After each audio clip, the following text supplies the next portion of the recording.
نستعينه ونستغفره ونؤمن به ونتوكل عليه ونعوذ بالله من شرور أنفسنا ومن سيئات أعمالنا من يهده الله فلا مضل له ومن يضلله فلا هادي له ونشهد أن لا إله إلا الله وحده لا شريك له ونشهد أن سيدنا مولانا محمدا عبده ورسوله قال الله تبارك وتعالى في القرآن المجيد والفرقان الحميد بسم الله الرحمن الرحيم إنا أنزلناه في ليلة القدر وما أدراك ما ليلة القدر ليلة القدر خير من ألف شهر تنزل الملائكة والروح فيها بإذن ربهم من كل أمر سلام هي حتى مطلع الفجر وقال النبي صلى الله عليه وسلم أفضل عبادة أمتي تلاوة القرآن وقال النبي صلى الله عليه وسلم خيركم من تعلم القرآن وعلم أو كما قال عليه الصلاة والسلام إن الله وملائكته يصلون على النبي يا أيها الذين آمنوا صلوا عليه وسلموا تسليما بلند آواز کے ساتھ درود پاک پڑھ لیں اللهم صل على محمد وعلى آل محمد كما صليت على إبراهيم وعلى آل إبراهيم إنك حميد مجيد اللهم بارك على محمد وعلى آل محمد كما باركت على إبراهيم وعلى آل إبراهيم إنك حميد مجيد يا ربي سلم دائما أبدا على حبيبك خير الخلق كلهم هو الحبيب الذي ترجى شفاعته لكل حول من الأحوال مقتحم محترم سامعین حضرات، قرآن پاک کی تکمیل کی یہ تقریب ہے۔ خوش نصیب ہے وہ بچہ جس نے آپ کو قرآن پاک تراویح میں سنایا۔ خوش نصیب ہیں آپ لوگ جنہوں نے اللہ کے کلام کو، اللہ کے قرآن کو نماز میں سنا۔ اور یہ توفیق کی بات ہے، کسی کے کمال کی، کسی کی عقل زیادہ، علم زیادہ، مال زیادہ، اس کی بات نہیں۔ یہ اللہ کے خزانوں سے جس کو دولت عطا ہوتی ہے، اللہ اس کو توفیق دیتے ہیں۔ قرآن پاک کو تراویح میں سننا، تراویح میں پڑھنا کوئی معمولی عمل نہیں۔ حضور علیہ السلام نے فرمایا قرآن کو نماز میں کھڑے ہو کر پڑھنا اللہ ہر حرف پہ 100 نیکی عطا فرماتے ہیں۔ قرآن کو نماز میں بیٹھ کر پڑھنا ہر حرف پہ اللہ 50 نیکیاں عطا فرماتے ہیں۔ نماز کے علاوہ وضو کی حالت میں قرآن کی تلاوت کرنا ہر حرف پہ 25 نیکیاں ملتی ہیں۔ اور حرف کیا ہے؟ الحمد کے 5 حروف ہیں، اللہ کے 4 حروف ہیں، الحمدللہ 9 حروف۔ کتنی نیکیاں ملی جی نماز میں؟ 900 نیکی مل گئی۔ تو ہر حرف پہ 100 نیکیاں۔ پھر تراویح کا اپنا ایک ایسا عمل ہے، فرمایا کہ تراویح کے ہر سجدے پہ اللہ کی ذات 1500 نیکی عطا فرماتی ہے۔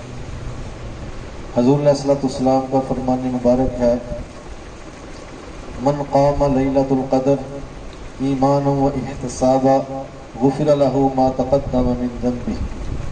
فرمایا کہ جس نے لیلۃ القدر کی رات میں قیام کیا اس کے پچھلے سارے گناہ معاف۔ تو بھئی یہ ایک تو لیلۃ القدر کی رات ہے، ختم قرآن کی تکمیل ہے، اور دونوں موضوع پہ تھوڑی تھوڑی بات ہو جاتی ہے۔ اِنَّا أَنزَلْنَاهُ فِي لَيْلَةِ الْقَدْرِ، اللہ جل شانہ کی ذات فرماتے ہیں کہ بے شک ہم نے اس قرآن کو عظمت والی رات میں نازل کیا،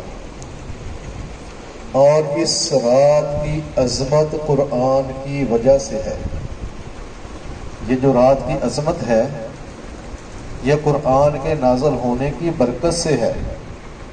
جیسے ہم یوں کہہ لیں کہ قرآن جو ہے اللہ کا کلام بھی ہے اور کتاب اللہ بھی ہے، اور یہ قرآن ایسا کلام ہے کہ جتنی آسمانی کتابیں نازل ہوئیں وہ کتابی شکل میں آئیں، لیکن قرآن جو ہے یہ اللہ کی ذات نے اس کلام کی اپنی زبان قدرت سے خود تلاوت فرمائی، اور حدیث کے مفہوم میں آتا ہے اللہ جل شانہ کی ذات نے جب اس قرآن کی تلاوت فرمائی سورہ یاسین اور سورہ طٰہٰ کی، تو فرشتوں نے بڑا تعجب کیا اور اللہ کی ذات سے کہنے لگے کہ اے باری تعالیٰ، خوش نصیب ہے وہ امت جس پہ یہ قرآن نازل ہوگا، خوش نصیب ہے وہ سینے جن کے سینوں میں یہ کلام محفوظ ہوگا۔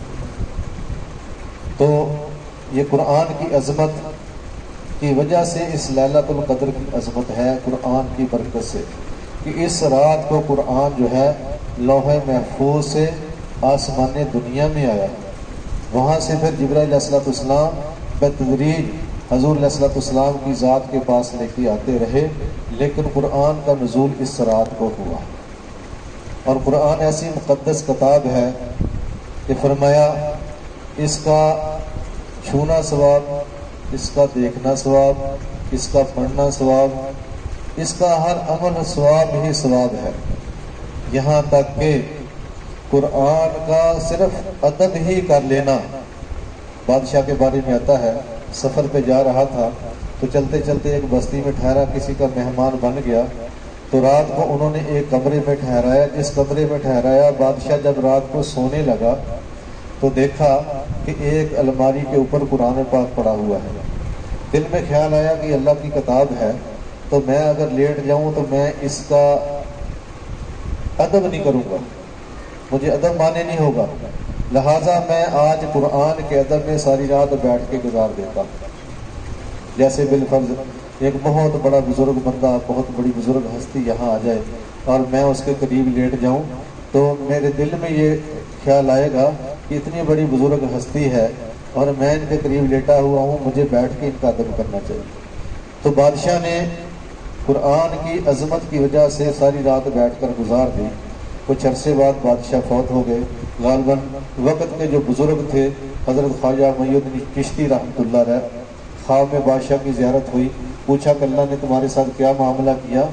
تو بادشاہ کہنے لگا کہ میں نے جس رات قرآن کا ادب کیا تھا، اللہ نے اس ادب کے بقدر مجھے بخش دیا، کیونکہ جو قرآن کا ادب کرے وہ بخشا جائے، تو جو قرآن کی تلاوت کرے، جس کے سینے میں محفوظ ہو، جو روزانہ اس کی زیارت کرے، جو روزانہ اس کو پڑھے، اللہ کے ہاں اس کا کیا مقام ہوگا۔ حضور علیہ السلام نے فرمایا کہ جس آدمی نے اپنے بچے کو ناظرہ قرآن پاک پڑھایا، ناظرہ قرآن پاک اوپر سے دیکھ کر صحیح طور پہ پڑھا دیا، فرمایا کہ اس کے اگلے پچھلے سارے گناہ معاف، اس کے والدین کے اگلے پچھلے سارے گناہ معاف، اور قیامت والے دن اس کے باپ کو ایسا تاج پہنایا جائے گا جس کی روشنی سورج کی روشنی سے زیادہ ہوگی۔ تو جس نے حفظ کرایا، حدیث کے مفہوم میں آتا ہے کہ حافظ قرآن کو قیامت والے دن اللہ ایک ایسا محل عطا فرمائیں گے جس کے 70,000 دروازے ہوں گے۔ پہلے دروازے پہ حافظ قرآن اپنے محل کے اندر جانے کے لیے جائے گا تو 70,000 فرشتے اس کی استقبال کے لیے کھڑے ہوں گے۔ پہلے دروازے پہ پہنچے گا تو 70,000 فرشتوں کے ہاتھوں میں پھولوں کے گلدستے ہوں گے۔ حافظ قرآن دروازے کے قریب جائے گا تو مرحبا مرحبا مرحبا، خوش آمدید خوش آمدید خوش آمدید، ادھر اس دروازے سے داخل ہو جائیے۔ تو حافظ قرآن دوسرے دروازے پہ جائے گا تو 1,40,000 فرشتہ اس کے استقبال کے لیے کھڑا ہوگا اور وہ بھی اس کو مرحبا مرحبا خوش آمدید کہے گا۔ تو تیسرے دروازے پہ جائے گا تو اس سے دگنے فرشتے 1,40,000 2,80,000 فرشتہ حافظ قرآن کے استقبال کے لیے کھڑا ہوگا۔ تو جب آخری دروازے پہ جائے گا، فرمایا 4,90,00,000 فرشتہ حافظ قرآن کا استقبال کرے گا۔ تو بھائی قرآن کو سینے میں محفوظ کر لینا اللہ کے ہاں بہت بڑا ایک مقام ہے، اور اس کا تلاوت کرنا یہ امت جو ہے اللہ کی ذات نے اس امت پہ خاص فضل فرمایا. جیسے اللہ کے محبوب علیہ الصلوۃ والسلام نبیوں کے سردار ہیں، ایسے ہی یہ امت جو ہے ساری امتوں کی سردار ہے. امت کو سرداری دو وجہ سے ملی. ایک تو حضور علیہ الصلوۃ والسلام کے امتی ہیں، اور یہ دوسری قرآن جو اللہ کی سب سے عظمت والی اعلیٰ کتاب ہے، اس کتاب کی برکت سے یہ امت ساری امتوں سے افضل ہے. تو اللہ کی ذات نے یہ ہمیں کلام جو دیا ہے یہ اعلیٰ ہے، افضل ہے، اشرف ہے، اکرم ہے. اس کی تلاوت، اس کا دیکھنا، اس کا چھونا اور اس کا پڑھنا، اس پہ عمل کرنا. فضیل بن ایاز رحمۃ اللہ علیہ بزرگ ہیں، بہت بڑے محدث تھے، فرماتے تھے کہ قرآن پاک کی 1000 آیت کو پڑھ لیا اور اس کے بقدر اس کے مقابلے میں ایک آیت پڑھ کے اس پہ عمل کر لیا 1000 قرآن کی آیت کی تلاوت کرنے سے زیادہ بہتر ہے. تو بھئی قرآن کی تلاوت بھی کرنی ہے، اس پہ عمل بھی کرنا ہے، ترجمے کے ساتھ بھی پڑھے. قرآن ہمیں کیا کہتا ہے، قرآن ہمیں کون سی ہدایت دیتا ہے. اللہ کی ذات نے قرآن پاک میں ابتدا میں کیا فرمایا، الف لام میم ذالک الکتاب لا ریب فیہ، یہ وہ کتاب ہے جس میں کوئی شک نہیں، ھدی للمتقین، یہ متقی لوگوں کے لیے ہدایت کا سرچشمہ ہے، ہدایت کا یہ چراغ ہے. تو بھئی یہ قرآن جو ہے اللہ کی ذات نے خاص اس امت کو عنایت فرمایا ہے. تو اس قرآن کے صدقے، اس رات کی لیلۃ القدر کی عظمت جو ہے اس قرآن کے صدقے ہے. اور لیلۃ القدر کی رات وہ عظیم رات ہے. حدیث کے مفہوم میں آتا ہے جس بندے نے قیام کی حالت میں، ایمان کی حالت میں اس رات کو قیام کیا، اس کے پچھلے سارے گناہ معاف. فرمایا اس رات کو، لیلۃ القدر کی رات کو 2 نفل پڑھ لیے، صرف 2 نفل پڑھ لیے، اس کے بعد اللہ کی ذات سے بخشش کی دعا کی. حضور اللہ صلی اللہ علیہ وسلم نے فرمایا اللہ کی ذات اس کو بخش دیتے. اور یہ لیلۃ القدر جو ہے، انا انزلناہ فی لیلۃ القدر وما ادراک ما لیلۃ القدر. پھر اللہ کی ذات اپنی شان کہتے ہیں کہ تمہیں کیا معلوم کہ لیلۃ القدر کیا ہے، اور پھر خود ہی اللہ بتا دیتے ہیں لیلۃ القدر خیر من الف شہر. یہ لیلۃ القدر جو ہے، رات جو ہے، عظمت والی رات جو ہے، اس کی عبادت، ایک رات کی عبادت من الف شہر، 1000 مہینے سے زیادہ ہے. اور یہ سورت جو نازل ہوئی تھی اس کا شان نزول یہ تھا، اللہ کے نبی علیہ الصلوۃ والسلام کے سامنے بنی اسرائیل کے ایک مجاہد کا ذکر آیا.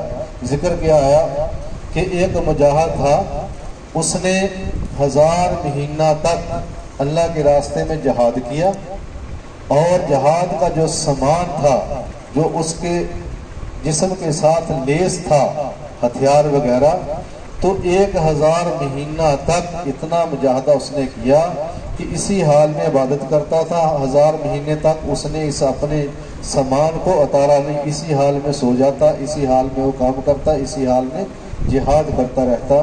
تو حضور علیہ الصلوۃ والسلام سے صحابہ نے جب حضور سے یہ بات سنی تو حضور صحابہ بڑے پریشان ہوئے اور فرمایا یا رسول اللہ صلی اللہ علیہ وسلم، پہلی امتوں میں لوگ اتنے عبادت گزار تھے کہ 1000 مہینہ تک وہ عبادت کرتے رہتے تھے، تو ہمیں تو ہماری زندگی بھی تھوڑی ہے، عمر بھی تھوڑی ہے، عبادت کا عرصہ بھی تھوڑا ہے، ہم تو ان کے ثواب کو نہیں پہنچ سکتے. تو اللہ کے نبی علیہ الصلوۃ والسلام خاموش ہو گئے. جبرائیل علیہ الصلوۃ والسلام یہ قرآن کی اس صورت کو لے کے نازل ہوئے، انا انزلناہ فی لیلۃ القدر وما ادراک ما لیلۃ القدر لیلۃ القدر خیر من الف شہر. اور یہ قدر والی رات، عظمت والی رات 1000 مہینے سے کہیں زیادہ بہتر ہے. تو اس مجاہد نے تو 1000 مہینہ تک اللہ کی عبادت کی تھی، لیکن اللہ کی ذات نے اپنے حبیب کے ذریعے امت کو تسلی دی کہ تم جو ایک رات میں عبادت کرو گے یہ 1000 مہینے سے زیادہ ہوگی، افضل ہوگی، بہتر ہوگی، زیادہ ہوگی. کتنی زیادہ ہوگی؟ پتہ نہیں، 2000 مہینے، 3000 مہینے، 10,000 مہینے، اس سے کہیں زیادہ ہو سکتی ہے. اس کا علم تو اللہ کی ذات کو ہے، لیکن اس مجاہد سے اس مجاہد کی عبادت سے اس امت مسلمہ کی لیلۃ القدر کی ایک رات کی عبادت اس کی عبادت سے زیادہ ہے۔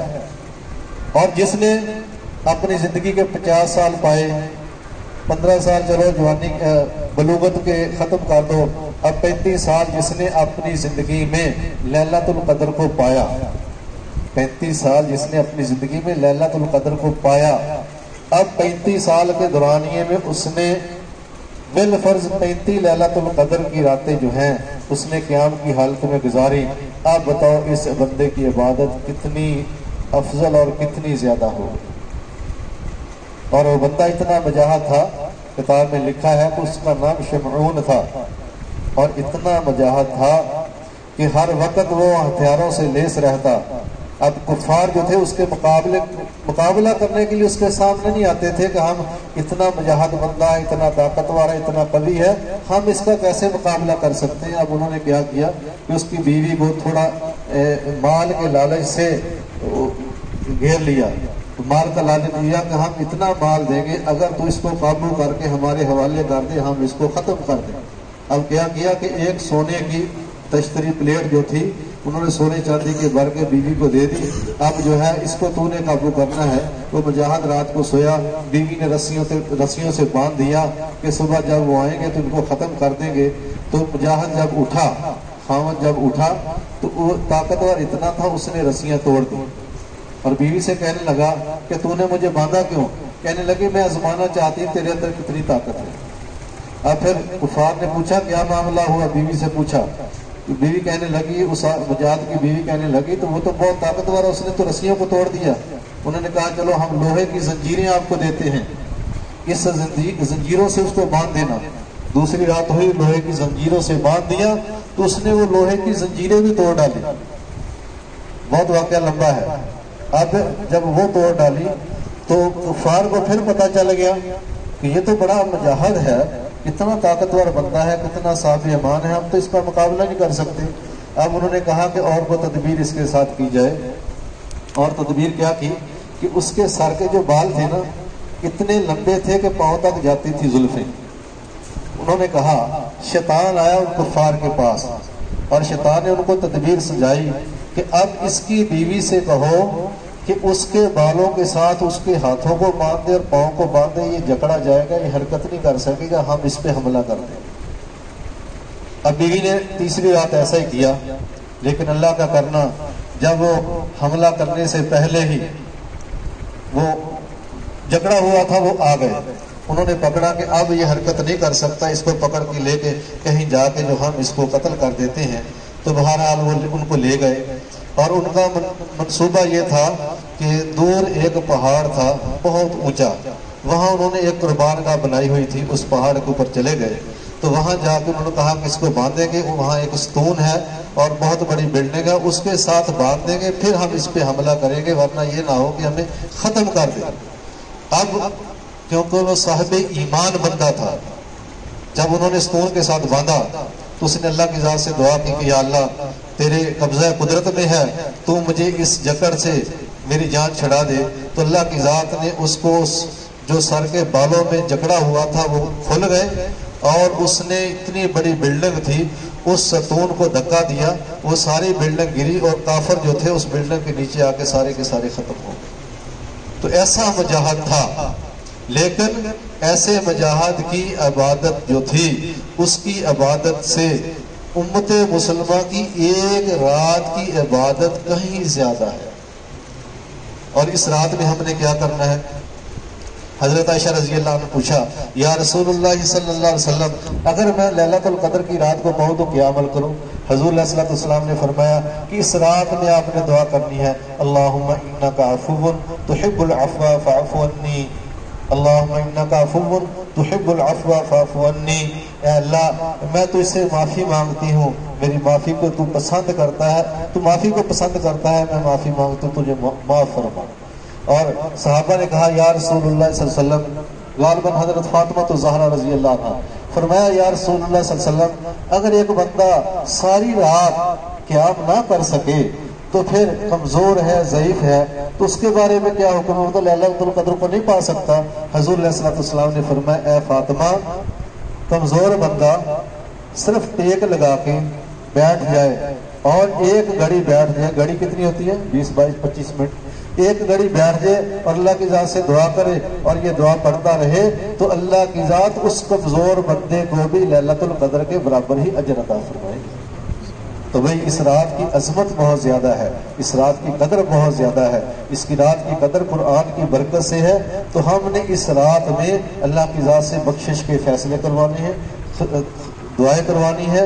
اور 27ویں رات کے بارے میں حدیثوں میں آتا ہے کہ یہ 27ویں رات بھی لیلۃ القدر کی رات ہو سکتی ہے۔ اور لیلۃ القدر کی رات کی نشانی کیا ہے؟ کہ اس رات کتا نہیں بھونکے گا، اس رات ہوا چلے گا، اور اس رات کو جبرائیل علیہ السلام فرشتوں کے لشکر کے ساتھ زمین پہ آتے ہیں اور سب سے پہلے بیت اللہ پہ جاتے ہیں، پھر وہاں سے جتنے بھی فرشتے ہیں جبرائیل علیہ السلام کے ساتھ آئے ہوئے پوری روئے زمین پہ پھیل جاتے ہیں، اور ان کو حکم ہوتا ہے کہ امت مسلمہ کے، امت محمدیہ کے جتنے بھی بندے ہیں اور جو جس حال میں اللہ کی عبادت کر رہا ہے ان کے ساتھ جا کے عبادت میں شریک ہو جاؤ۔ لہٰذا کوئی سجدے میں ہے، کوئی تلاوت میں ہے، کوئی تسبیح میں ہے، کوئی قیام کر رہا ہے، کوئی رکوع کر رہا ہے، کوئی قرآن پڑھ رہا ہے، جو عمل بھی کر رہا ہے فرشتے ساری رات اس کے ساتھ وہ عبادت کرتے رہتے ہیں۔ اور پھر ان کو حکم ہوتا ہے کہ جب یہ دعا مانگیں گے تو تم نے ان کی دعا پہ آمین کہنا ہے۔ اور پھر جب صبح ہوتی ہے جبرائیل علیہ السلام ان سارے فرشتوں کو جمع کرتے ہیں اور ان کو ساتھ لے کے اللہ کی بارگاہ میں چلے جاتے ہیں، تو اللہ جل شانہ کی ذات فرشتوں سے پوچھتے ہیں کہ تم نے امت محمدیہ کو کیسا پایا؟ یا اللہ کو رکوع میں ساتھ کوئی تصویر، کوئی ذکر کر رہا تھا، کوئی تلاوت کر رہا تھا، کوئی کسی عمل کو کر رہا تھا، کوئی سجدے کر رہا تھا، اس حال میں ان کو پایا۔ تو اور پھر فرمایا کہ اللہ کی ذات اس رات پھر جو جس حال میں تھا ان کی بخشش کا اعلان فرما دیتی۔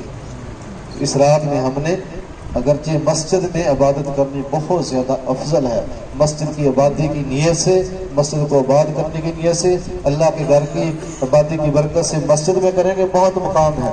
ہاں اگر کوئی کمزور ہے گھر میں کر لے تو بہت بڑی اجر کی بات ہے۔ بہرحال اس رات میں بھی قیام کرنا چاہیے، قرآن پاک کی تلاوت بھی کرنی چاہیے، اور جو بھی اللہ کی ذات میں توفیق دی وہ عمل کرنا چاہیے۔ یہ زندگی میں پتہ نہیں یہ راتیں آئیں گی یا نہیں آئیں گی، تو یہ بہت بڑی سعادت ہے ہماری زندگی میں، یہ رات آ گئی ہے۔ اس رات کے بخشش کے بہانے اللہ ہماری بخشش فرما دیں گے۔